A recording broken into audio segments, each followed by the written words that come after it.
everybody. Welcome into another episode of Nightmare Stories of the Otherside. Tonight, we welcome back Jessiy Hawthorne, and tonight we're going to be doing something a little different.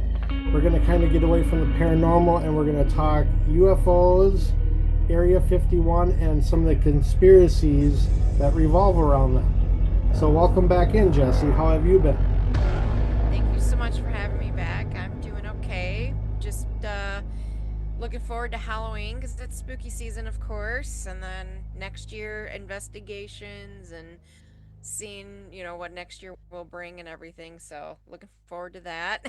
The Yep, year's same. flown by. Yep, same here. Got some good investigation planned for next year, and actually we're gonna try investigating going into Halloween ourselves. Oh, okay, cool. What you doing? The plan is as of right now, I think we're gonna be doing Villisca. Oh, you were okay. Yeah, that's like a bucket list, but I'm also like nervous. But then again, people that I know that have been there have been like, yeah, it's not, like, ooh, scary, like you're nothing's gonna happen to you. You gotta go in there without fear. You gotta go in there with curiosity. Yeah. So that'll probably be our last investigation of next year, but yeah, there's gonna be quite a bit of interesting things going on next year, and Yeah.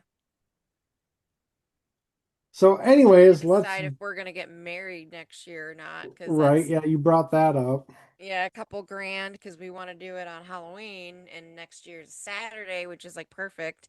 So it's like, do we want to pony up all that money or do we want to wait longer? Because from what I understand, especially in Illinois, if you're married, you get raped when it comes to tax time. So, Okay, that's always fun. right.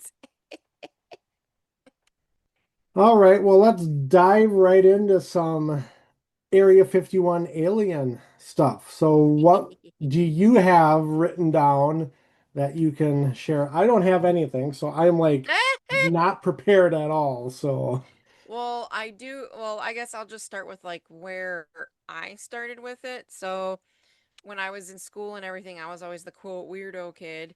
I got all the books from the library on UFOs and paranormal everything. And I don't remember what book it was, but it was like the theory quote of Area 51 because back then it was still like, oh, you're a crazy conspiracy theorist. That place doesn't exist. It's like, yes, it does. And so whenever I brought it up to anybody, everybody was just like, you're crazy. That place doesn't exist. That's just a rumor. That's a tall tale that people told a long time ago for this reason or that reason. And then when I think it was in 2013 they finally admitted, "Oh yeah, there is a place called Area 51." And it's like, "Ah, I told you so." right.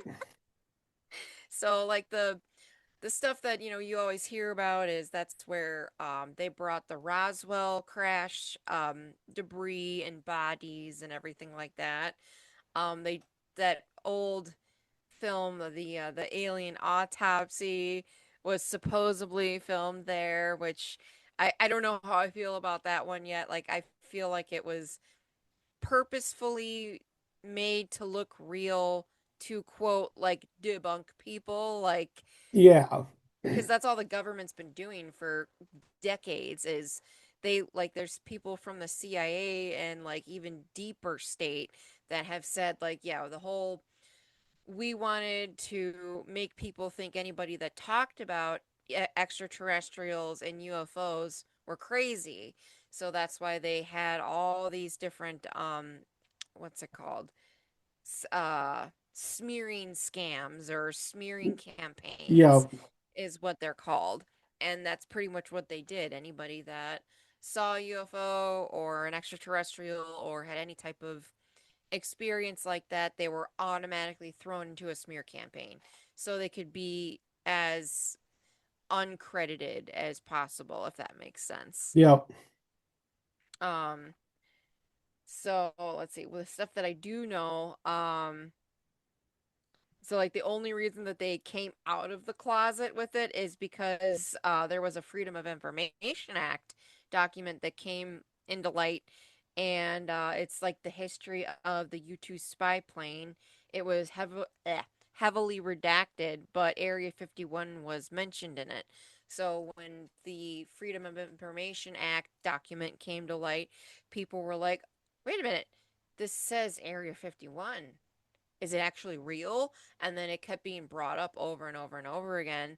And I think it was Obama that actually said, Area 51 is real. And, the U-2 spy plane was tested and created there.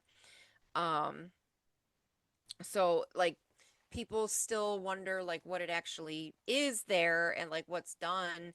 And it's pretty much an active, like, U.S.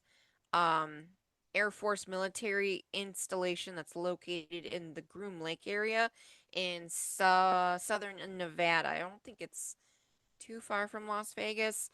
It's not accessible to the public at all. It's administered by like the Edwards Air Force Base, which is in like Southern California. So that place kind of like runs Area 51. Okay. Um, and it's been obviously the focus of lots of conspiracy theories and stuff. Um, they only confirmed use of Area 51 as a flight testing facility.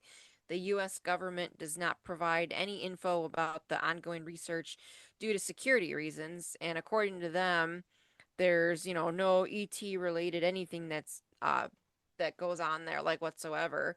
And like one of the first times that it was brought up into the public eye was Bob Lazar, and he said, I think it was the 70s. I can't remember if it was the 70s or the 80s, where he actually came out and at first anonymously, like he talked to like a reporter because he started to fear for his life, and he also was like, well, there's all of this technology and all of this stuff that they're having us secretly work on. The public needs to know about this. And so he wanted to come out about it and what he was doing. And he, I don't remember what channel interviewed him, but like it was like a short little interview where he was just black, and they did the muffling of the voice and everything. Yeah. And yeah, he said that he worked for like S4, which is a different section. And I personally know somebody that said S4 is real, because I do have quite a few military friends. And Bob Lazar brought that up as well as like the type of stuff that he was working on. And he said that there was a control panel with like six fingers. And I can't remember what footage came out the past 2 or 3 years, but some old military footage came out, and there was a metal panel with six fingers. And Bob Interesting. Lazar said that how many years ago? And then it just happens to pop up accidentally. So Yeah. I think the government is slowly quote unquote leaking more and more stuff to get people prepared for what's going to be coming soon, because otherwise they're going to be like, "Oh, we had no idea about this." And they're going to look really freaking stupid. Right. So I know one thing I know about Area 51 is like I think it's the back entrance. It's like you have to drive 6 miles and then you can get to the back entrance. But then beyond that is like another 12 miles, but they have the signs that like, absolutely no trespassing behind this point, blah, blah, blah. Yeah. And it's like one thing like a couple years ago when we were out in Colorado, my wife and kids were back at the hotel swimming, and I decided to go down and explore kind of by this one state park that happened to be by the Cheyenne Mountain Complex. Mhm. And I got to the same kind of gate, and I stopped there to like take a picture. I had stopped maybe 30 seconds, and an MP was like on me, like, "What are you doing here? Are you lost?" What? I'm like, yep, I'm just turning around. He goes, "Well, you better get out of here real quick." I'm just like, okay. Well, yeah, because over there, the quote unquote camo dudes, they have the like the shoot to kill order. Like if you Yeah. cross that line, they are legally allowed to freaking kill you. Yep.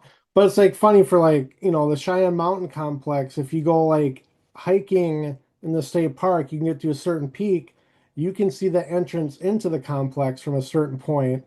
And it's kind of like Area 51 too, where you go hiking to a certain point, you can actually see the base. Yeah. I have friends that like go out there every now and then. I don't know what side they go on, but if you go, to a certain height, you can like look down towards it. And that's what Bob Lazar was doing was he was bringing people out there to see all these different lights in the sky and um that were supposedly, military testing. I don't know about that. But there's lots and lots of old footage from the 70s and 80s and I think the early 90s of him literally bringing people out there. And that's what they did is they would just sit out there, camp out there and skywatch and see like they recorded all these different like orbs of light doing all this stuff that supposedly we don't have technology for like Yeah. stopping and then right turn like right angle turns going whatever way, backwards, forwards, up, down without changing speed and everything. And that's what pretty much got a lot of the stuff started with that area was um people seeing stuff like that. And now it's like more and more people after 2013 are realizing that. And now they're like, oh, it actually exists. Okay, well, I'm going to go check stuff out there. And like they've got the little ALE Inn, which is like I think like a little bar that people go to. Hmm. I've heard about that place. One of these days I want to go out there. Oh, when was it? 2020 or 2021, the whole storm Area 51. Do you remember that? Like on social media? Yeah. And they have like a documentary on Netflix on it too. Yeah. I haven't watched that yet. I watched, I think, over half of it. And like it started as a joke and then people became serious. And like they literally upped security there as well as like just regular police force because they were like, well, these people are gonna run into it and they're allowed to be killed and we don't want that to happen. Yeah. Because they were thinking like millions and millions of people were gonna show up. I mean, they are kind of right. If like 5 million people show up and they all run onto Area 51 at the same time, some people might get through, and who knows what'll happen. But Yeah. like, I don't know. I like whoever thought that was a good idea is an idiot. Yeah. So for like going back to like 1947 with the Roswell crash, I just think it's funny that they said it was like a weather balloon and tried covering it up that way. I'm just like, Yeah. I just a weather balloon. I didn't buy into that. Hmm. Well, at first they were like, "Oh, well, flying saucer recovered at U.S. base or in Roswell, blah blah blah," and then like a couple hours later, it switched right away, and it's like, wait a minute, and oh god, Jesse Cornell, oh, that's gonna drive me nuts. I didn't have that written down. I read his book, and he was one of the military people that was on site that day. And also, that's actually technically the second UFO crash that happened. The first one was actually more towards that was Socorro or Socorro, New Mexico, Okay. and that actually not a lot of people know about that. It was in 42, I think, and Roswell was 47. Yeah. I think 47. So there was this site called the Trinity site, which was a nuclear testing facility, and that's what they were doing is they were testing, the bombs and everything before Hiroshima and all that, and it ended up messing up a UFO that crashed, and these two little boys that were on their ranch, like literally just checking on their cattle and everything, saw it happen. One, I think, was 6 or 7, and one I think was 12. It was brothers, and Paula Harris and Jacques Vallée, they've been going down there for years, and they ended up actually talking to I think the younger boy, and they have a book called Trinity, which I actually Okay. have. And that's actually the first, I guess you could say, more documented case of a UFO crash, and it was pre Roswell, but for some reason that one got just really hush hushed, and then nobody was really that interested in it. And then when Roswell happened, I don't actually know why it got so much attention, but that one's the one that got all the attention. So Yeah. that's what everybody thinks about is, oh, Roswell, Roswell. It's like technically there was something before Roswell, but nobody really knows about that one. Um, and these kids actually had material, and it's literally just like the Roswell material, where it's like aluminum foil and it got crinkled up and then it would just pop back. It was the same That's type of thing. crazy. Yeah, and that's years before the Roswell thing. And then also they had this they called it a Christmas light strand. And it's kind of like fiber optics. It was this um really thin, like lit up that didn't have a battery, like strip. And they said that like the neighbors of the area would pass it around each Christmas. So this one family would have it for Christmas, and then it would go to a different family on the next year for Christmas. And they did that for like for years, and it never needed like to be plugged in or batteries or anything, and they had no idea how it stayed lit for all of those years. I can't exactly remember what happened to it, but when they went to try and find some of the evidence, they did have a couple pieces of like the metal that the kids were able to steal before the army got there, Yeah. because they ran and they told their dad, and their dad called the cops and stuff, and they called the beings that they saw the ant men, because they looked like ants to them, like they had really big Interesting. eyes. Yeah. And they were like running around and trying to figure out like what happened to their craft and if they could get leave. And then the army came there and like pretty much confiscated everything. And the one boy was saying that he could like kind of hear them in his head, like they were like really really scared, and they were like trying to figure out how to like get the ship back up and to go home, because they were terrified of what would happen to them. um I don't know, I don't remember if the army actually got the beans or not, but I know they took the craft away. And before they got there, that's when the boys like ran and they like stole some shit.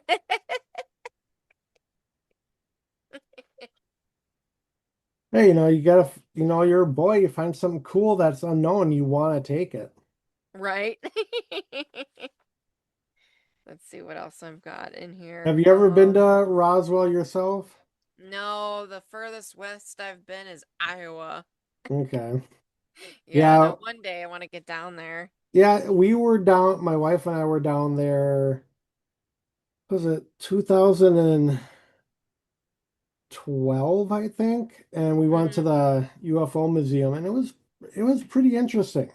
Yeah. But besides that, the city of Roswell is just kind of like any other city and you Yeah. know, I've heard it's like a tiny little town too. It's not like, like Chicago or anything like that. yeah. It's just a small little town. Yep. Which I mean, the Roswell crash is literally what put that town on the map, and they have like tourists, like so much tourism there. Oh, So, it the is tourism keeps insane. that alive. And then there's the extraterrestrial highways out that way too, which That's is actually not in New Mexico. oh, it's not? No, Oh. that is in actually Rachel, Nevada. Oh, okay. I'm trying to think because I used to know a lot about that. I think it's just like one of there's so many UFO sightings like over there, and that's why they like gave it that nickname Yep. or gave it that name. Yeah. But yeah, that's more over towards like, Area 51 in that way. So that's Okay, why they get all okay. the activity over there. Mm-hmm. Yeah, I have Jimmy Church actually has a buddy. Well, Jimmy Church actually lives out kind of by Las Vegas. He lives in the Mojave Desert, but there's this guy named Paul. I think his name's Paul. Paul or Steve. And all he does is record UFOs going in and out of like Nellis Air Force Base, Okay. and he's taken a few trips out to Area 51 just to see the differences and the similarities of what he sees at Nellis Air Force Base and Groom Lake. So there's a lot of similarities from what he's talked about, like, and he records this stuff like with really really nice night vision cameras. Yeah, you need that. So yeah, that's, I don't even remember like how I even heard about. I think it was probably just in a book like Area 51, one of the like books I got from the library, because I would always see stuff in the sky, because I grew up in the middle of the nowhere in the country, and sky watching was what you did. So Yep. there was like stuff that was like, wait, I don't know what that is. That's definitely not a plane or a helicopter. That was interesting. I don't know why that moved like that. And then when I was 5, I saw the extraterrestrial being in my backyard, which was like the top part half of the head of a gray, and it like moved to the right and to the left, and then I don't remember anything. I know I was scared. I think I screamed or ran to the house, but I don't remember. That's one thing I know I want to find out one of these days when I get regressed. But it's like, do I want to find out? Right. Like for me, two notable experiences I've had recently. It was a couple years ago. It's like I always get up early and have my coffee and then go for a walk during the summer, like 4:30 in the morning before there is a ton of people out there where it's just quiet. Mm-hmm. And one morning I walk out my door and at first it, not being awake, it didn't register, but I saw Starlink. I'm like, what the hell is that moving across the sky? So like I counted like, up to 24. I'm like, oh, Starlink. Okay, whatever. Cool. I keep going walking. I get up around the corner up to the main road and then going in the same direction as that. I saw this fast moving light, like in the same trajectory as Starlink, and then it stopped and shot straight up and was gone. I'm like, should I go back home or should I keep walking? I'm like, ah, screw it. If I'm gonna get abducted, it might as well be at 4 in the morning. But it was just like the strangest thing. I'm like, so something was following Starlink to a point and then decided not to. Yeah, the first time I saw Starlink, it was like the day after I held a CE5 event. So my friends and I were like around a bonfire, and we were like, "Oh my God." And then like it was so exciting for like a couple seconds, and then it clicked. I was like, "Oh, it's Starlink, You're right. guys. Dang it."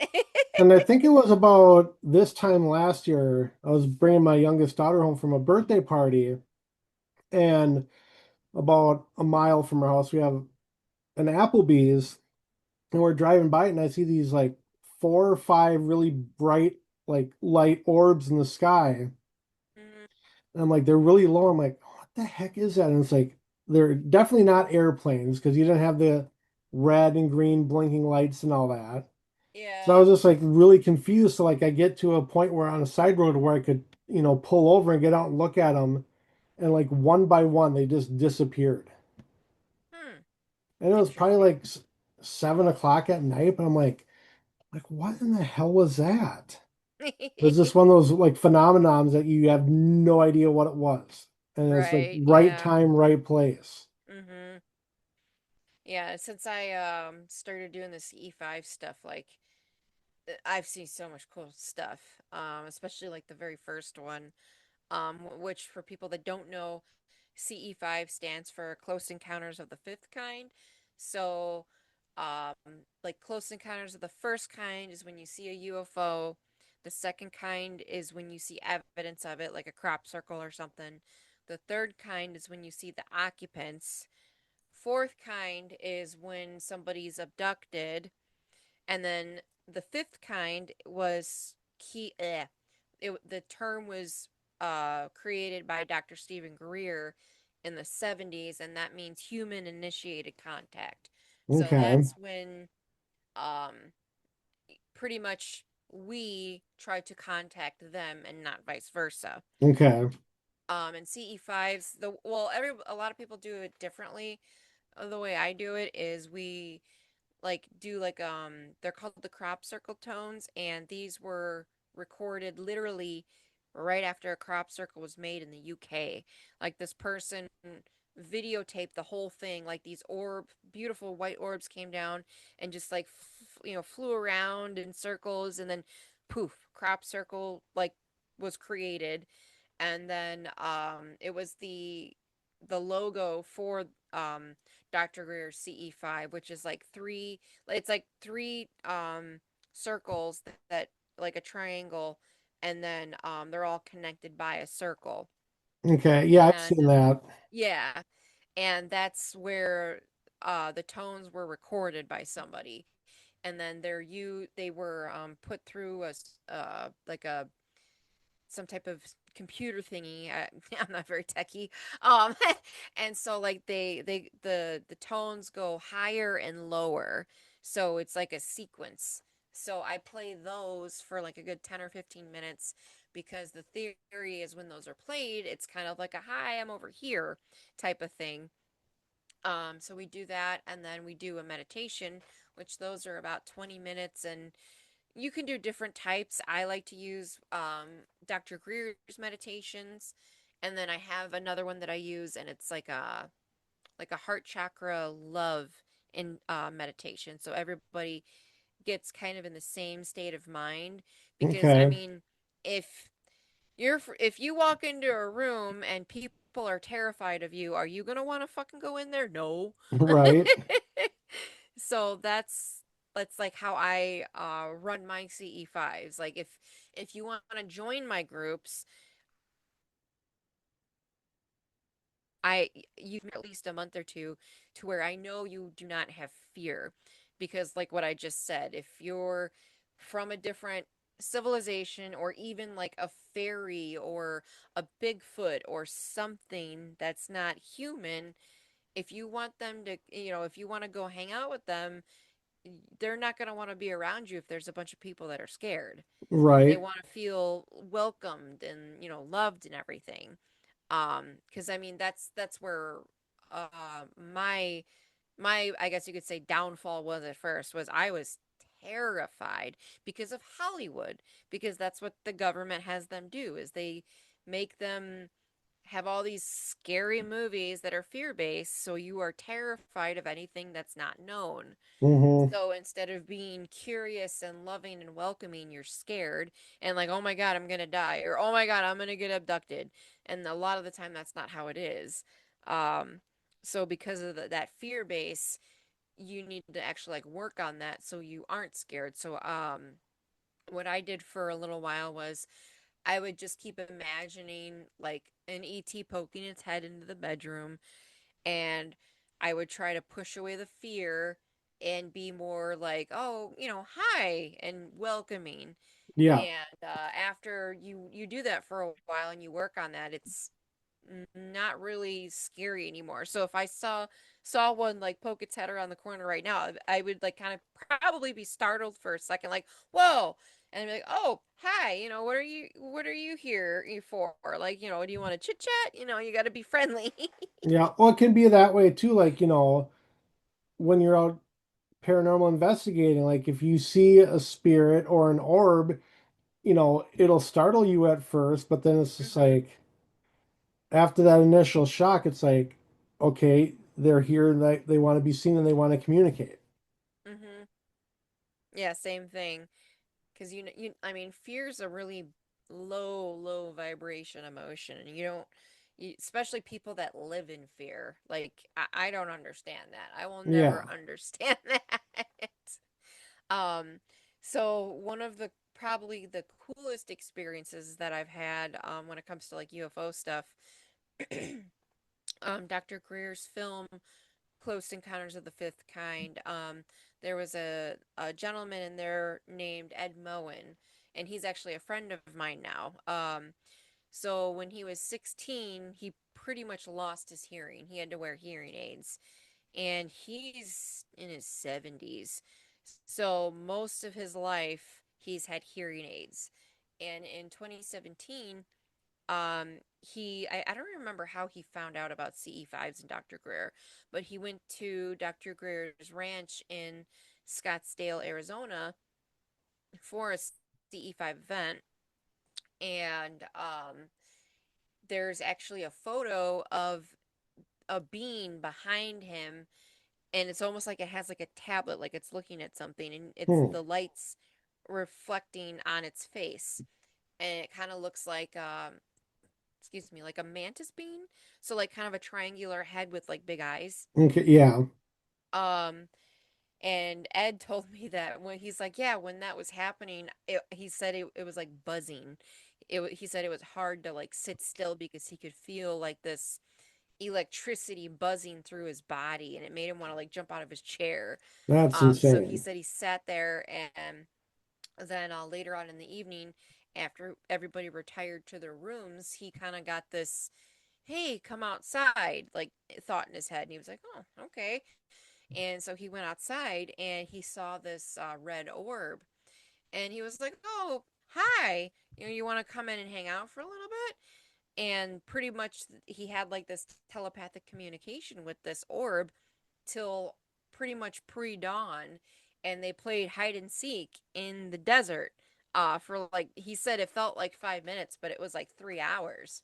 And Wow. he's like, oh well, the sun's starting to come up, I gotta go to bed, have a good night, I'm gonna go to sleep now.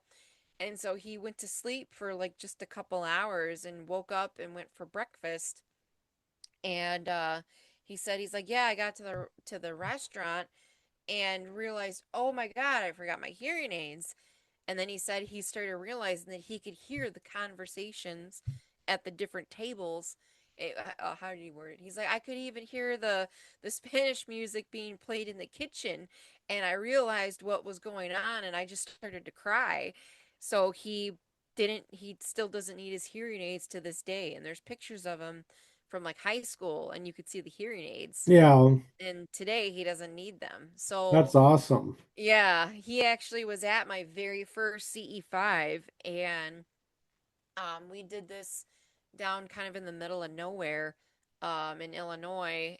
And so we were all in a circle. It was probably at least like 2 hours into it.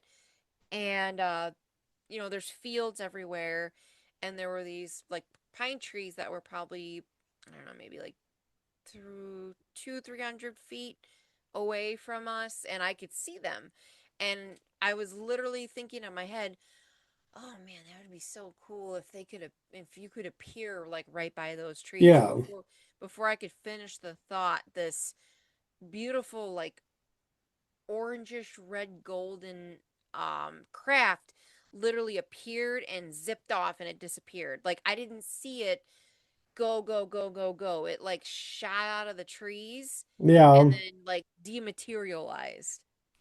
It was so amazing. And of course, nobody was recording, but that's usually when the cool stuff happens. Right. Is when there's nobody recording or anything like that. And it's so I think that was for me because of the fact that I literally thought that and then it happened.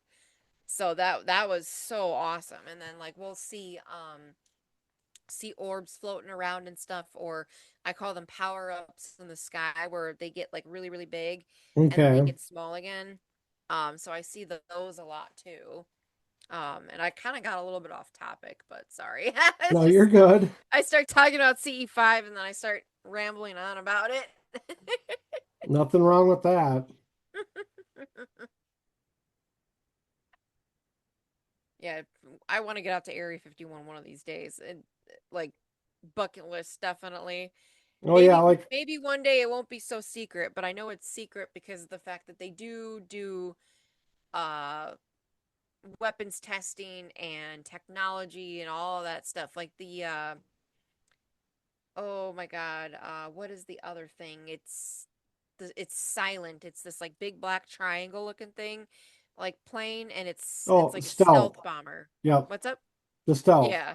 Okay. That was created there too. Yep. And some people are like, oh, well, maybe some of the UFO sightings, people saw were that. And it's like, Maybe, but also maybe not because of the fact a lot of the stuff that people see stops, goes the opposite way, or does all these different turns and right angles and it doesn't slow down.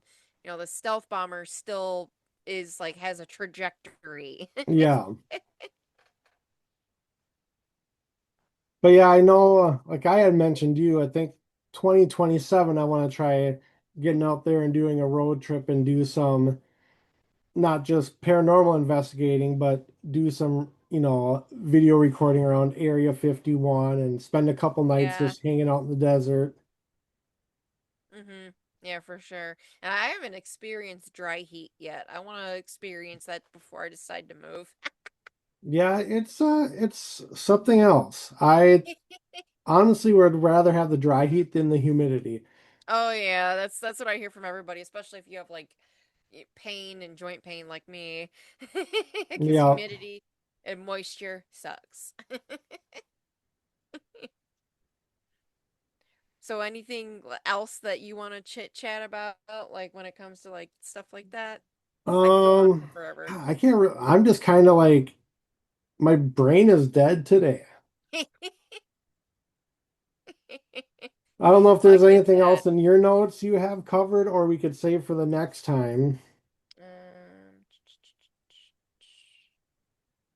Oh, so another thing that I find interesting, so like, Bob Lazar and everything like that.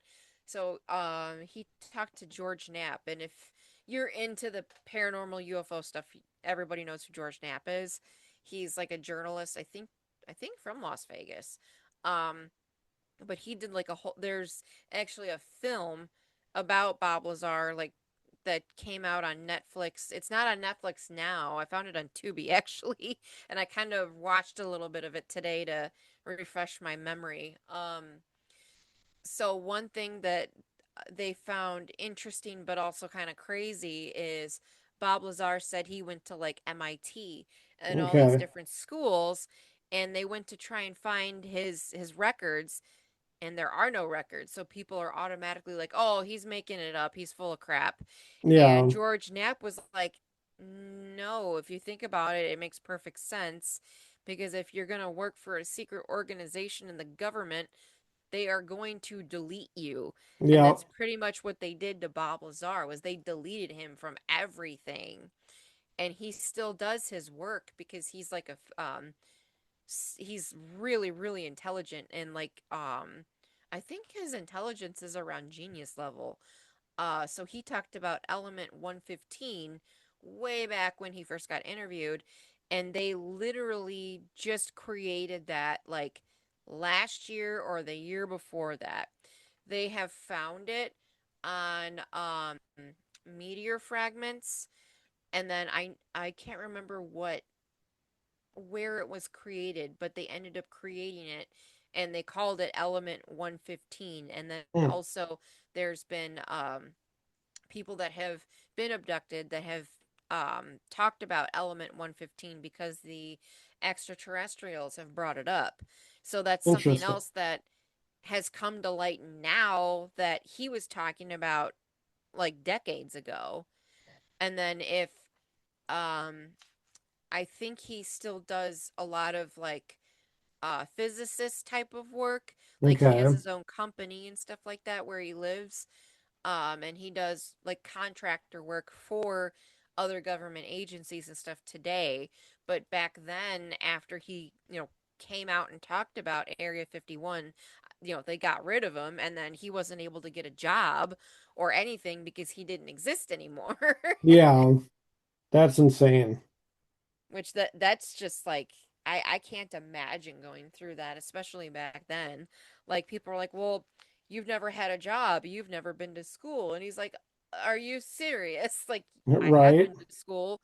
I have a genius level intellect. Yeah.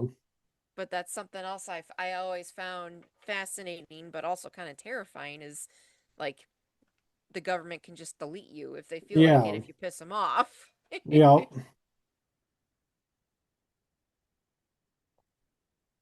Trying to think of anything else. So in I think it was 1950. 52 or 54, there's a photo of the White House with all of these orbs around it. There's this gentleman by the, well, he's unfortunately passed away. His name was Clifford Stone. He's another one of the like whistleblowers, um, military informants that has come out of the closet with a lot of the government UFO stuff. He was part of UFO retrieval programs.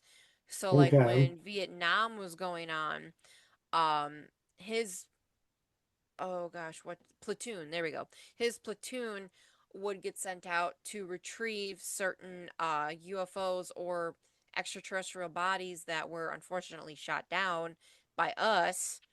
And he has a book that has I think over 170 something different species of Hmm. extraterrestrials that he came into Interesting. contact with. Yeah. Um, and one of his earliest memories was of he thought it was an imaginary friend, but it was just an extraterrestrial being that he was able to see and he became friends with. And like he pretty much was like, you're gonna go into the army and this you're gonna do this work, and people aren't gonna believe you, but as you get older, you're gonna write books and people are gonna start believing you. So he was at a lot of the you like UFO conferences, and it sucks that I never got the chance to see him in person. But he's done lots and lots of interviews and stuff on I think it's like Gaia and a few other shows that specialize in this type of stuff. But in 1952, when that photo was taken, there was a crash and one of the beings was like alive and they were trying to communicate with it, and it wouldn't communicate with anybody. It would only talk to Clifford, and it Hmm. was all telepathic, and he was like, my family's trying to come get me and they can't because they're going to get shot at and then they're going to get killed. I don't know what to do. So Clifford actually got like he got, I don't remember how exactly it happened, but telepathically they communicated to when he would be able to get the ET out. So he secretly got the ET out of the room in underneath the White House and was able to help him escape pretty much. So he got him to this outer area that was fenced off, and then he disappeared, and that's what the UFOs around the White House are in that photo, is that ET's family coming to pick him up That's since very he's still interesting. alive. I know lots of little stuff like that, or not little, but random facts like that because of That's the cool. research that I do. Yeah, yeah, Clifford Stone. I think he was Army or Air Force. I can't remember which one. But yeah, he passed I think in 2019 or 2020. It was relatively recent because I Okay. remember thinking like, "Oh, I hope I can see him at like the Conscious Life Expo or an expo," and I never got the chance to. Yeah. The Ozark UFO Expo is awesome though. Well, the I've been to two of them. The first one I went to, they had Ben Hansen there, and he's like an FB. He was grew up like FBI and everything, and then he has had a lot of paranormal experiences. So kind of that's what he specializes in now. He's Okay. on a few different paranormal shows.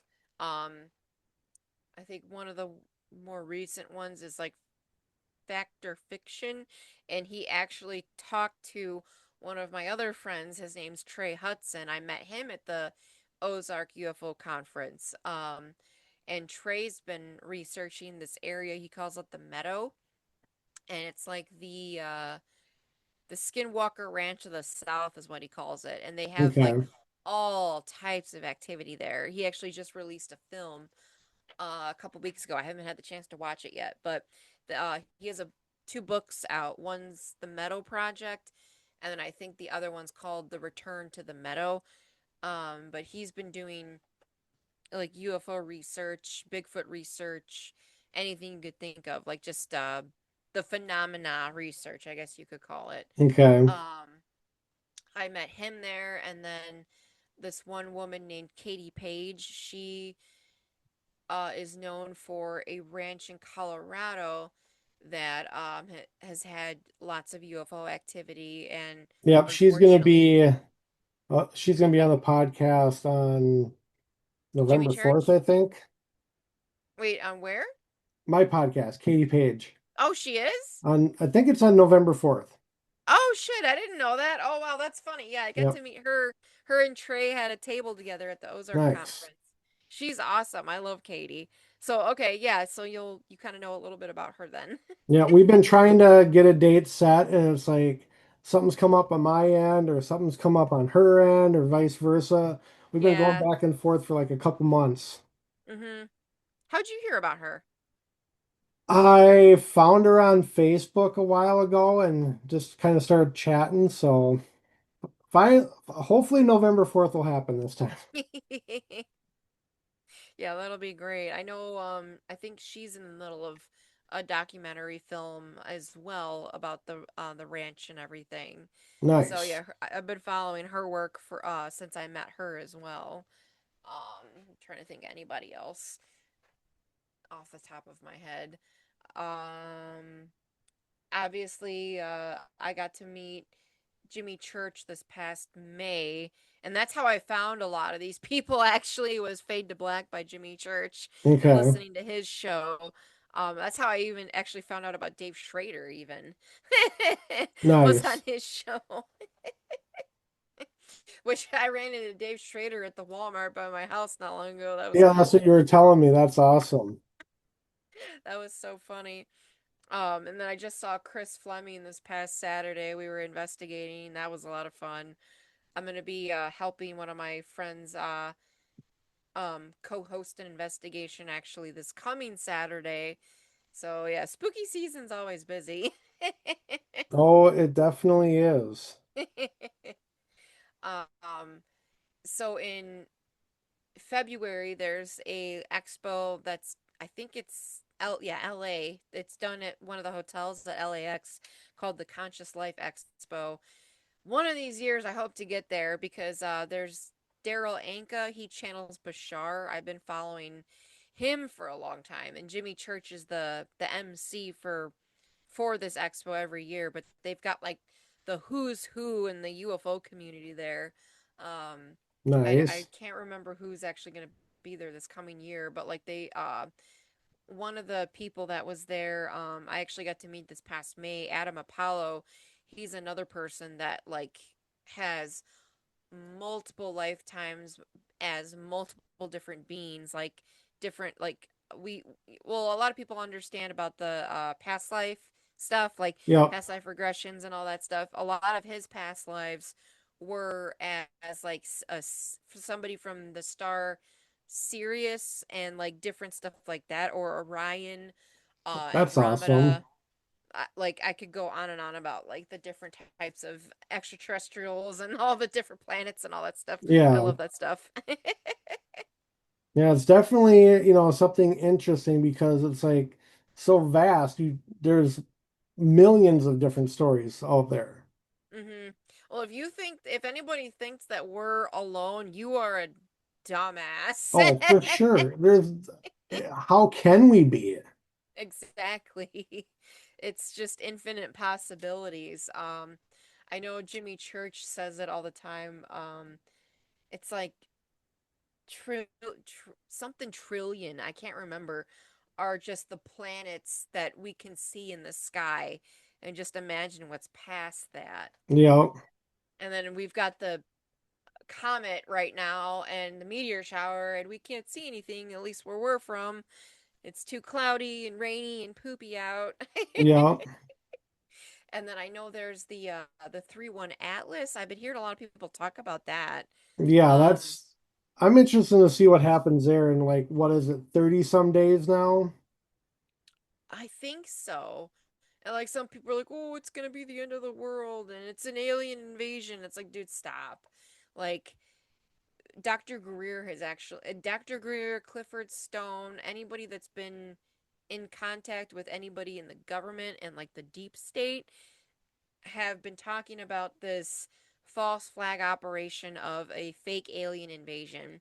And if you think about it, they've been trying crap like that for a while. Like I think it was last year, last Christmas, the Miami incident with the big beans that like went into the mall in Miami, Florida. Do you remember that? I don't think I heard about that one. Oh, okay. So I think it was around Christmas last year because the footage there's Christmas lights everywhere. So I think it was 75 cop cars got called to this like the biggest mall in Miami. I don't remember the name of it. Um but there were people like the footage I've seen, people running out of the mall screaming, and then you can see this like 10-foot tall blur. It's really Hmm. hard to describe. Like it's like you can't fully see it, but you can see there's something there, which that's kind of what my brother experienced at the house I grew up in, where it's like the when the heat is rising up from the pavement, that like wavy, Yeah, yeah, like that's what it looks like in this footage, but it's like 10 feet tall. It's just this something there, and you can kind of see it walking. And according to that's people, insane. yeah, according to people that were there, they were in the mall, and I think it was three or five. I can't remember the number. Supposedly these three to five 10-foot tall beings just like popped into the mall, which is random as hell if you think about. Yeah, They didn't attack anybody, but people saw them and just started screaming and running out of the mall. And then um people that had like CB radios heard it over the radios, and like all of these cop cars showed up, and there's literally the transcripts, people in the UFO community have looked up the transcripts from that day, and over 75 patrol cars were called to that mall that day. And some people have said that it's the Project Bluebeam, which is the false flag ET invasion stuff. And then some people have said, if that were true, then why did so many cop cars get called there? yeah, And then, like, nobody got hurt. So it's like, what happened? yeah, Did a rift in between dimensions happen, and these beings just were kind of visible, and people saw that and freaked the fuck out? right. But yeah, if you look up like extraterrestrial, like Miami Mall incident, you should find Okay, what I'll have I'm to check talking that about. out. Yeah, so that was, I think, this past December, I believe. And Okay, then they had the aliens in Las Vegas or LA. This family said that a UFO landed like in this like kind of in their backyard, and like these beings came out, and like they I heard the 911 calls, and you could tell the people were terrified. But again, nobody got hurt, but supposedly a UFO landed in this family's like yard, and they saw these extraterrestrials come out of the UFO, and they called 911. 911 got there, and this one patrol car actually that was just patrolling the streets got on his dash cam um like a fiery, like, ball in the sky, like going down. And then right after that is when they got the 911 call. hmm. So that's another thing where it's like, huh, that's kind of interesting. And Yep, that was early this year or sometime last year is when that one happened. And then same with like all the quote drones and everything, yep, where originally it was UFOs and ETs being like, "Hi, we're here," because they've been trying to slowly come out so people know that they exist. So when full disclosure happens, not everybody's freaked out. yeah, Um, for sure. so they started trying to come out, be like, "Hi," and then the military started actually sending real drones, and then it was just like, "Oh, well, that got screwed up." Yep.